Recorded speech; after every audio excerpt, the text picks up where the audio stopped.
ಲೋಕದಲ್ಲಿ ಇರುವ ಯಾವುದೇ ವ್ಯಕ್ತಿಗೆ ಎಲ್ಲ ವಿಷಯಗಳು ತಿಳಿದಿಲ್ಲ. ಅದಕ್ಕಾಗಿ ಆತ ಪುಸ್ತಕಗಳನ್ನು ಓದುತ್ತಾನೆ, ದೇಶ ಸುತ್ತಿ ವಿಷಯಗಳನ್ನು ಗ್ರಹಿಸಿಕೊಳ್ಳುತ್ತಾನೆ. ಇಷ್ಟಾದರೂ ಕೂಡ ಕೆಲವು ವಿಷಯಗಳು ಮನುಷ್ಯನಿಂದ ಅರ್ಥ ಮಾಡಿಕೊಳ್ಳಲು ಅಸಾಧ್ಯ. ಅಂತಹ ಸಮಯದಲ್ಲಿಯೇ ದೇವರ ಉಪಸ್ಥಿತಿ ಖಂಡಿತವಾಗಿ ನಮಗೆ ಬೇಕಾಗುತ್ತದೆ.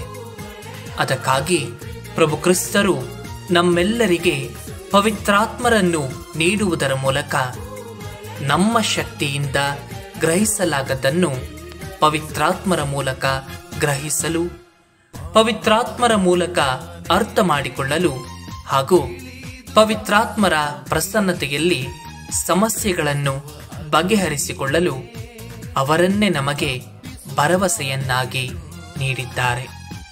ನಮ್ಮ ಭರವಸೆಯಾಗಿರುವ ಪವಿತ್ರಾತ್ಮರೊಂದಿಗೆ ಈ ಲೋಕದ ಪಯಣದಲ್ಲಿ ಮುಂದೆ ಸಾಗೋಣವೇ? ಜಗದಲ್ಲಿ ನಿಲ್ಲಲು, ಕ್ರಿಸ್ತ ಸಾಕ್ಷಿಯಾಗಲು ಧೈರ್ಯವೆನ್ನಲಿ ನೀ ತುಂಬಿಸು. ಜಗದಲ್ಲಿ ನಿಲ್ಲಲು, ಕ್ರಿಸ್ತ ಸಾಕ್ಷಿಯಾಗಲು ಧೈರ್ಯ